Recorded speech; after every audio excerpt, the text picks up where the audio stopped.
Bem-vindo a mais um Entre Nós. Hoje temos connosco o pianista Adriano Jordão. Adriano Jordão, muito obrigada por ter aceito o convite. É angolano. Sou angolano do Lubito.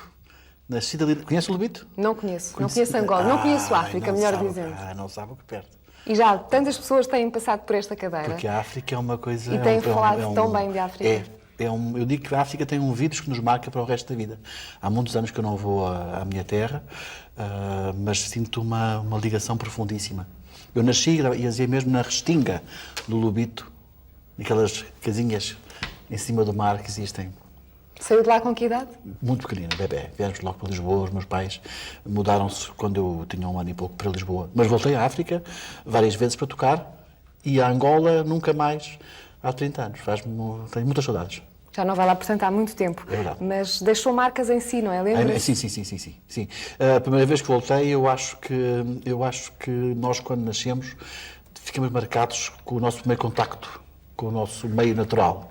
E quando eu cheguei à África, foi muito engraçado, porque abriu-se a porta do avião e veio aquele bafo africano, e em vez de ter um choque das pessoas iam lá dizer, mas que tanto calor, tanta umidade, eu disse, finalmente estou a chegar a casa ao fim de tantos anos. Quer dizer, que eu só voltei já adolescente, quase nos meus 20 anos. Isso é muito interessante, os registros que ficam desde criança. nas pessoas, nitidamente, quer dizer, eu reencontrei a minha casa. Qual marca genética fica nas pessoas.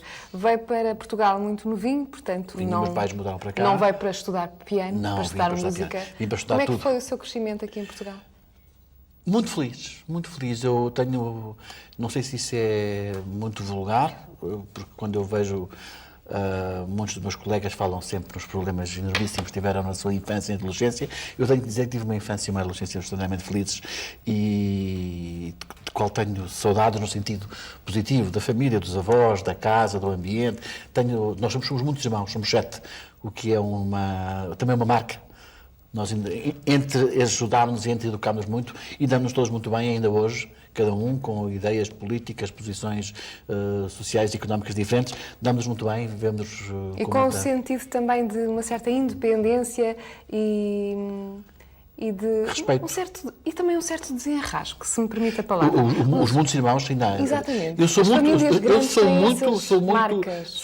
Quer dizer, não segui o exemplo, na minha família depois tive só uma filha, mas eu acho que as famílias grandes têm algumas desvantagens de ordem prática, quer dizer, porque... Mas um instinto de sobrevivência, não é? Não é isso, eu acho que é sobretudo a socialização das pessoas. Nós habituamos desde crianças a que estamos inseridos num meio social em que há outros além de nós, quer dizer, não somos crianças, por natureza, têm que ser autorocêntricas e não egocêntricas, porque, então, na minha posição, que era número 3, os mais velhos ainda têm uma tendência... Era quase o filho sanduíche, não é? É. Mas é um bom lugar. Eu acho que até aí fui feliz. Até aí fui feliz nessa posição, porque era o segundo rapaz, que é bom. Nós temos 4 rapazes e 3 raparigas, mas o segundo rapaz é uma boa posição. Estava em maioria, portanto. Uma boa posição. Não tinha os encargos psicológicos de ser o filho mais velho, que isso é um encargo, penso que muito grande, não é? Mas, sobretudo, hoje nós que tivemos, enfim, a tragédia da morte do meu pai, quando o meu pai morreu com menos de 50 anos. Com 7 filhos é uma situação... Muito marcante. Muito marcante, não é? E para a minha mãe, que tinha 39 anos, portanto, está a ver que é uma situação complicada. E nessa altura nós sentimos muito essa entreajuda, essa força, esse espírito de clã que se cria, que com a minha filha, por exemplo, em minha casa é impossível, porque não... Quer dizer, há o espírito da família, mas esse espírito de clã, sabe? Há uma defesa genética muito forte. Com a sua filha é um bocadinho mais difícil. Falava na expectativa do filho mais velho. É filha no única, caso da sua filha, é a filha mais velha, a filha mais nova é a única, de facto. Tenho os netos, que é uma experiência também extraordinária, porque nós projetamos as nossas ambições, aquilo que não conseguimos fazer, no fundo sonhamos que sejam... É isso que é o extraordinário desta nossa presença na Terra, é que é através dos filhos e dos netos que nós continuamos cá. Quando se pensa no futuro, que será a vida após a morte, ou se existe, obviamente que existe sempre, pelo menos através de quem cá está em vez de mim, não é? Exatamente. Pelo menos, nem que seja assim. E vai manter acesa a chama da música com os seus netos? Olha, isso não depende de mim. A minha filha queria sempre estudar piano comigo, não dá resultado, quer dizer, pai ensinar filhos não vale, é histórico que não dá. Os meus netos... Até porque há aquele problema de suplantar o pai, não é? Normalmente o valor, o peso do pai ou da mãe... Nem é só, isso é no ponto de vista... É uma carga, muitas vezes, mas pesada. No meu ponto de vista, eu não sou um grande pedagogo, penso eu, porque tenho pouca paciência. E se tenho pouca paciência para os filhos dos outros... Tenho ainda menos, que é óbvio, não é? Você está tudo sozinha, faz saber tudo. Não podia ser educador da infância. Não podia ser. Da minha filha, não, com certeza.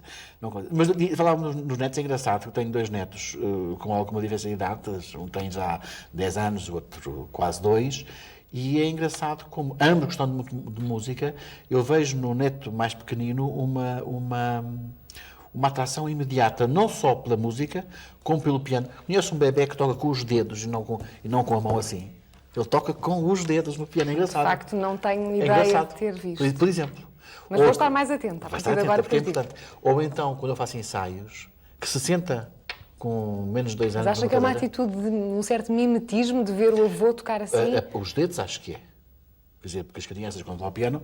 Ainda que o avô, desculpe, não toca tal e qual assim, não é? Toca muito mais depressa. Sim, mas às vezes mais devagar, às vezes é mais difícil tocar mais devagar que mais depressa.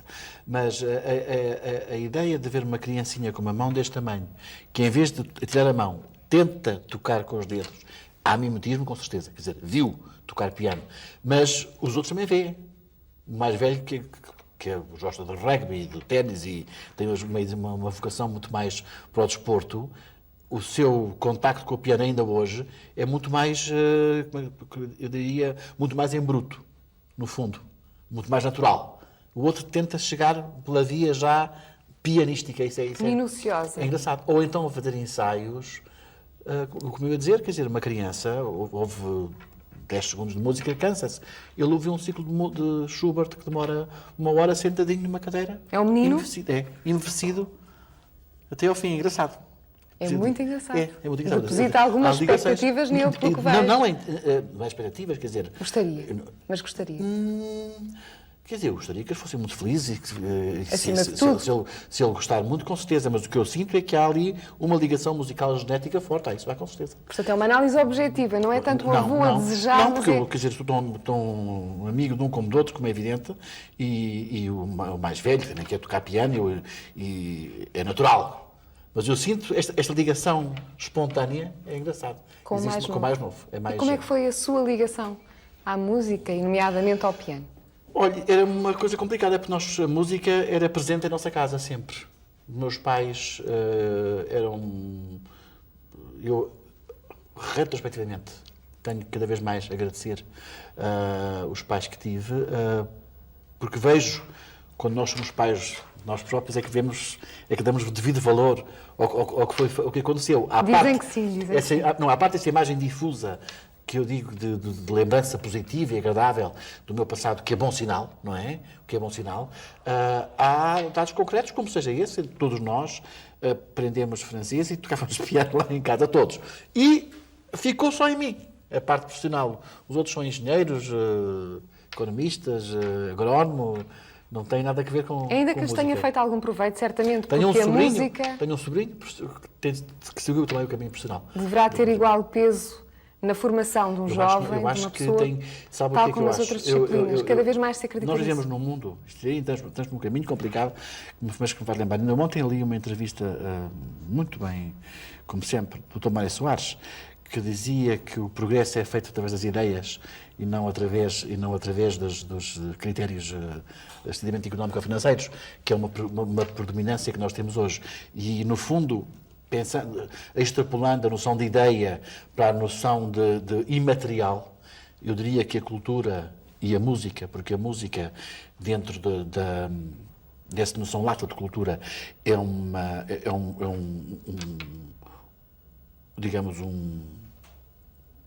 caldeirão, onde nós podemos pôr muita coisa, podemos pôr a dança. A dança é uma forma de música, de uma certa maneira, neste sentido que eu quero dizer direto, quer dizer, a manifestação espontânea da expressão do nosso corpo, tanto se faz pela voz, que é a música, como pelo movimento, que é a dança. Nesse sentido, a valorização da cultura, que é isso, da expressão daquilo que há em nós imanente, que é da nossa comunidade entre nós como seres humanos, Eu também acredito que é muito mais importante para o desenvolvimento da humanidade do que propriamente os critérios estritamente micro ou macroeconómicos que tendem a monopolizar o nosso pensamento. Mas isso é uma coisa muito complicada. É complicado. E o que eu lhe pergunto em relação a isso é se acha que a médio prazo, já não ponho a questão a longo prazo, mas a médio prazo as mentalidades vão estar um pouco mais abertas e disponíveis para isto mesmo que acabou de dizer. Eu acho que com certeza, porque a diferença que existe entre o que acontece comigo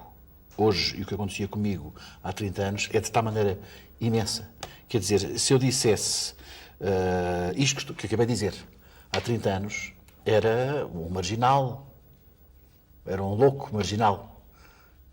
Sim, era uma pessoa com umas ideias muito particulares. Muito particulares, muito não original. E há quem corrobore, de facto, a sua, eu acho que ideia. Não é muito fácil quando a pessoa percorre o mundo e vemos, por exemplo, os antigos países da Europa de Leste, que são exemplos muito característicos para isto, onde nós vemos todos os crimes ambientais brutais que foram feitos em nome do progresso, em nome do desenvolvimento. Quando vemos o que se passou em Portugal, que existe, quando vemos as fábricas que existem à beira dos rios, sei lá, eu não quero dar exemplos, não quero ser, mas estou a pensar em várias, ou aqui mesmo em Lisboa, olhar para a margem esquerda do Tejo, para a margem direita do Tejo, dá que pensar como é que foi possível conceber-se que o progresso seria isso. E já ninguém pensa, quer dizer, os critérios ambientais são critérios hoje seriamente em consideração. Não se faz uma autoestrada sem se fazer um estudo do ecossistema, sem saber qual é o impacto ambiental dessa autoestrada, não é verdade? Então a música poderá Eu tornar acho que, exatamente, a pessoa esse mais critério, sensível. Muito mais. A música é uma fonte de equilíbrio. A música, como eu disse, nesse sentido geral, pode ser a dança, se quiser, ou a expressão pictórica, a arte, a cultura em geral, é uma fonte de equilíbrio. Cada um tem depois, nesse tal caldeirão que eu falei, aquele nicho que é mais próprio de si. Quer dizer, eu sou, por exemplo, muito pouco sensível à parte estética. Quer dizer, eu sou capaz de pôr uma meia azul e uma castanha sem reparar. Por exemplo. Espontaneamente, mas sou muito sensível à questão musical.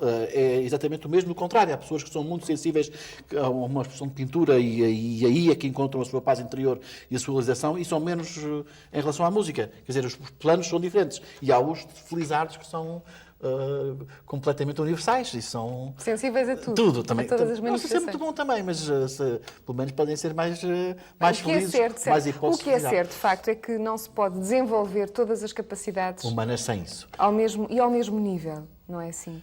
Porque eu acho que quando há que procurar um certo equilíbrio, mas as nossas faculdades, as nossas afinidades com as coisas é que nós temos são uma vida diferentes de tal e maneira não podem ser nós temos todas equilibradas. uma vida de tal maneira estressante. Temos todos uma filosofia de competitividade tão estabelecida. Criaram-se padrões obrigatórios de vida para as pessoas. Há uma estereotipização de tal maneira afrontosa quase hoje. Eu vejo nas gerações a seguir a mim, que já são várias, eu ia dizer felizmente para mim, porque já cá estou há algum tempo, e posso ver isso, mas eu reparo às vezes essa angústia que eu vejo nos jovens que me preocupa, essa angústia da procura, da competição, de ser o melhor, de conseguir o lugar, a ambição, para ter o carro e a casa e o frigorífico, não sei. Tudo isso me faz muita confusão à minha cabeça, porque são prismas de vida que são muito diferentes daqueles que eu entendo que são os verdadeiros busca da felicidade pessoal ou da realização pessoal. E aí é que a arte tem um peso importantíssimo nas pessoas, porque a arte ajuda a compensar, é uma espécie de escape. Para mim, que faço daí a minha vida...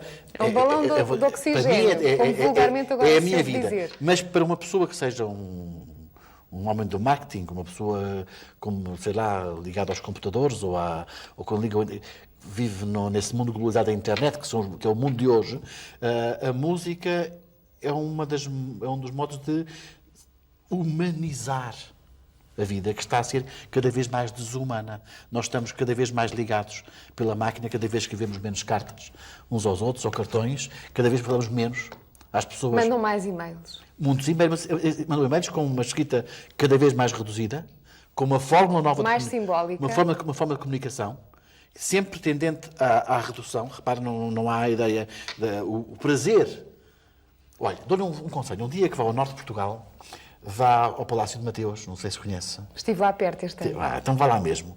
E leia uma carta lindíssima, que é um exemplo ao contrário do que eu estou a dizer, mas que vem a meu favor. Há uma carta lindíssima do Príncipe Talleyrand, portanto, Ministro dos Negócios Estrangeiros de França, dirigida ao Embaixador de Portugal, que era, portanto, era na altura um dos avós do atual proprietário da casa, portanto tem lá a carta original, que é uma carta zangada, é uma carta de despedimento. O Ministro dos Estrangeiros a mandar o Embaixador de Portugal vá-se embora, por questões que agora não interessa qual é a questão. Essa carta é num francês tão bonito, com tanta elegância, com a maneira em que se manda uma pessoa àquela parte. Eu disse esta carta devia ser posta no Ministério dos Estrangeiros como um exemplo do que é a comunicação entre pessoas civilizadas. E essa carta está acessível Raquel, a não quem... é? Raquel. Eu lembro de Raquel porque é o nome da minha família. A minha mãe chama-se Raquel, Que giro. o nome feminino da minha casa. Raquel falou na escrita hieroglífica que eu vejo muito. Sabe que eu sou analfabeto, infelizmente, não é nenhuma vangloriação, a nível de computador sou analfabeto. Os meus netos é que sabem mexer nisso, eu não sei. Mas é o mal. Tenho que me adaptar, estou ao mundo novo. Mas vejo na televisão aquelas mensagens que vêm, ou leio as mensagens, os quis com capas e os não sei o quê. Passam sistematicamente em rodapé. Se já se perdeu a língua, em grande parte, se as pessoas perdem a noção mínima do que é, e a língua é importantíssima, a nossa língua é uma das coisas que me preocupam a mim muitíssimo. Nós temos uma língua que é falada por 250 milhões de pessoas no mundo, que eu encontro. Eu estava na Malásia e Raquel sabe que se chegar a Malaca, encontra um bairro onde se fala português do século XVI. Sabia disso? Não sabia. Não a comovia? Com fórmulas de português. Aqueles chamam, não chamam português, chamam o papiá cristã, que eu penso dizer falar cristão, papiá cristã. É aquele dialeto daquela aldeia, que é um português do século XVI, que se manteve lá. Quer dizer, é um exemplo daquilo que falavam os nossos navegadores quando foram para lá. E ainda se fala na Malásia.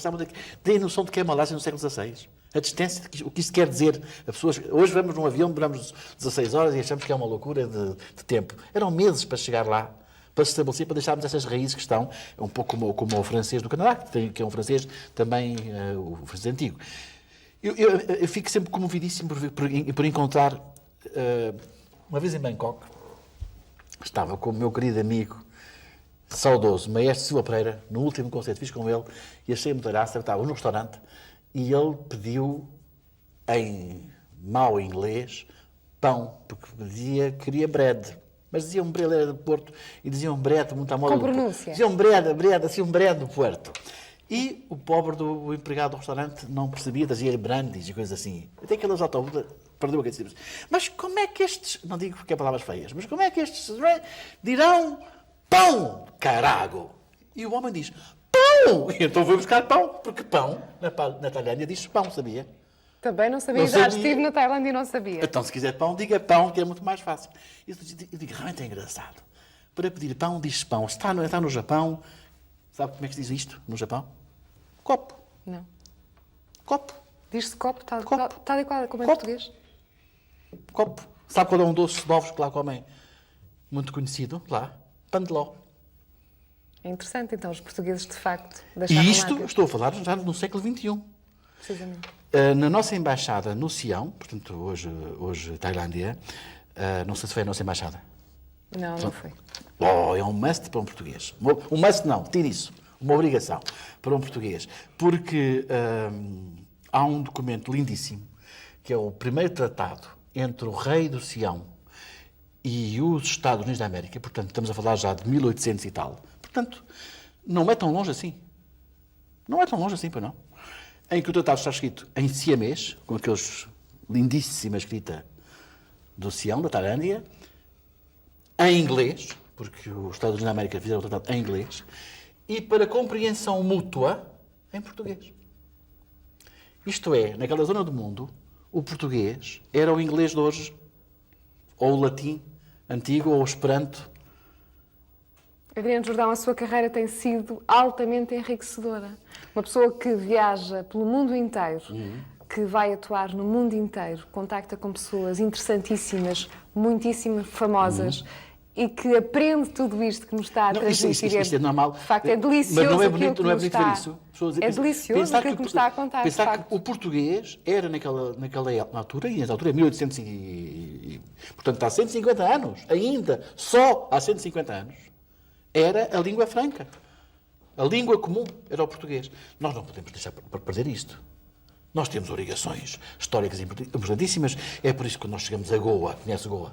Não conheço, infelizmente. Vai ficar apaixonada. Quem nos está a ver e ouvir está deliciado, porque Conheço este programa é visto exatamente no mundo inteiro. Então, Portanto, está a enumerar imensos Goa países vai ficar, onde habitualmente nos veem. Goa é uma paixão. Goa é uma paixão, porque Goa, eu vou muito ao Brasil, e Goa é o nordeste do Brasil, com a cultura indo-portuguesa. Quer dizer, o Nordeste do Brasil, a nível da beleza, as praias são maravilhosas, tudo isso turisticamente é muito agradável. E depois, para nós, tem a Portugalidade antiga, que se mantém, e há quem a defenda, e contra tudo e contra todos, e muitas vezes sozinho. E eu entendo que nós temos obrigações. Eu, se fosse Primeiro-Ministro, não podia ser, só se o país fosse louco. Que é uma hipótese, afinal, pensando bem. Mas, se eu fosse Primeiro-Ministro, as minhas prioridades diplomáticas seriam, com certeza, Goa, a Malásia, os países de língua portuguesa, Angola, Moçambique, Guiné, Brasil. Isso é que são nossas prioridades. E já pensou nisso, seriamente? Porque é uma pessoa que se envolve, apesar de levar a música longe, eu penso muitas vezes, muito humanamente, de acordo com aquilo que diz. A primeira vez que fui a Goa, fiquei encantado e depois voltei muito. E volto muito, adoro Goa. E um dia, já há muitos anos, sou contactado por indianos, portanto, não são portugueses, não são chamados goeses, nós sabemos dizer gente que foi de Portugal e que se estabeleceu lá e que são descendentes portugueses. Não. Falo de indianos, mas com interesse em Goa, que um dia um senhor me disse: porquê que em Goa há um instituto alemão, há um instituto francês, há um British Council e não há um instituto português? Eu digo: mas não tem pés nem cabeça, ou não? Não tem pés nem cabeça. Então, como é que é possível ver escolas de alemão, escolas de francês, escola de inglês e não ver uma escola de português? Como era possível? Bom. E escolas de música? Sim. Há uma lindíssima escola de música com um projeto de arquitetura deslumbrante, de um grande arquiteto que eu quero ver se me lembro do nome. Já lhe digo. Isto assim de improviso é difícil. É um projeto lindíssimo, a Kala Academy. Eu dei lá masterclasses a alguns alunos, conheci muito bem uns professores, tive contacto com um compositor goês que fez uma obra para coro e orquestra, por sugestão minha, com textos da Sofia Mel Brainer sobre as navegações. Muito bem. Sobre as navegações. Foi feito, se calhar em Portugal nunca foi cantada. Mas esta é uma obrigação nossa, eu acho, obrigação nossa de apresentar essa obra, chamada Navegações, sobre o texto da Sofia. Feito pelo padre Lourdino Barreto, que já faleceu. Pronto, há escolas de música, eu toquei com o padre Lourdino Barreto uma vez, estou-me a lembrar, concerto lindo, no Instituto Menezes de Bragança. Sabe o que é a pessoa estar a tocar, ter uma orquestra? A pessoa não é a melhor do mundo, não, nem eu sou o melhor do mundo, nem eu sou o melhor do mundo, mas tocar num instituto chamado Menezes de Bragança, em Goa, com aquelas ventoinhas antigas, não é que há ar-condicionados, não, aquelas ventoinhas antigas, autênticas, as janelas abertas, o rio Mandovi a correr ali à minha frente e eu a tocar, é para mim muito mais emocionante do que tocar em Nova Iorque. E eu acredito. É muito mais emocionante. Eu tenho muito essa ligação, gosto, quer dizer, talvez seja o meu lado africano, sabe? Eu sou um português nascido em África, portanto, eu sou português com certeza, mas sou um português nascido em África. Eu tenho muita noção do que é ver o Portugal um pouco de fora. Depois vivi muitos anos no estrangeiro também, quer dizer, de modo que esta visão que nos dá alguma distância da nossa terra, a terrinha, como dizem no Brasil, o puto, como diziam em Angola, a gente ver isto de fora, vemos não só com maior clareza, penso eu, os defeitos, como, para mim, sobretudo, vemos também com muito maior clareza as qualidades que são muitas. As qualidades que são muitas. Nós temos uma história extraordinária de que eu vivo constantemente quando viajo, que encontro, mas encontro não só, falámos aqui do fim do Extremo Oriente ou do Brasil, isso é óbvio, ou nos países... Poderíamos falar em muitíssimos mais locais, mas não temos, infelizmente, tempo, porque eu acho que o Adriano Jordão merecia mais 30 minutos para entrarmos propriamente na sua carreira. Posso só contar uma história africana? Pode, para terminarmos, infelizmente. Já é? Ai, uma história que me marcou. Eu um dia estava a tocar em Dakar, na sala Daniel Sorano, e o nosso embaixador ofereceu, como acontece sempre, ao fim simpaticamente, um jantar depois do concerto. E eu tinha ao meu lado, no jantar, uma senhora muito civilizada, muito simpática, culta, um bocadinho fria, que me disse ser de Cabo Verde. E eu disse-lhe, de Cabo Verde? Como é que eu estou aqui no Senegal, que é um quarto de hora de avião de Cabo Verde, não vou a Cabo Verde? E a senhora, que vinha saber ser a viúva do Amílcar Cabral, disse-me com alguma frieza, ao fim de 4 séculos de permanência em Cabo Verde, não há sequer um piano de concerto. Eu tive um arrepio da espinha e uma vergonha enorme, sobretudo os americanos. Cheguei a Lisboa, fui à Fundação Gulbenkian imediatamente. Falei para o Dr. Sá Machado, que era na altura Colonial Política dos países de língua portuguesa, e disse-lhe: Vítor Sá Machado, isto é uma vergonha. É uma vergonha com a qual eu não posso passar. Ele disse-me, tem toda a razão, tem que se resolver já. E a Fundação Gulbenkian comprou um piano, ofereceu um piano a um centro cultural em Cabo Verde, telefonou-me da Gulbenkian a dizer se eu queria ir inaugurar, uma vez que eu tinha dado na origem dessa conta. Eu disse que queria, com muito gosto, chegámos a um acordo, muito bem. Pois imagino que aconteceu em Cabo Verde, no primeiro piano de concerto que existia no arquipélago, que foi oferecido pela Gulbenkian, telefonam-me 15 dias depois e dizer: importa-se de repetir o concerto no dia seguinte, porque esgotou. Eu disse: tenho maiores gostos. Depois sabe que tive que ter 3 vezes o mesmo programa, em 3 dias seguidos, porque em 3 dias seguidos, pelo primeiro concerto que se fazia, as salas foram esgotadas. Eu senti-me, a certa altura, quase como uma revista, fazer uma primeira sessão e a segunda sessão que havia antigamente. Isto também não é comovente. Não é mais importante isto do que ir a Nova Iorque. Com certeza que é. Adriano Jordão, muito obrigada por ter aceito o convite. Foi um prazer conversar consigo e, sobretudo, viajar pelas suas palavras. Muito obrigada também. Chega assim ao fim mais um Entre Nós, hoje com a presença do pianista Adriano Jordão. Se nos quiser enviar mensagens, pode fazê-lo através do e-mail entrenos@univ-ab.pt. A equipa do Entre Nós despede-se e conta consigo no próximo programa. Obrigada.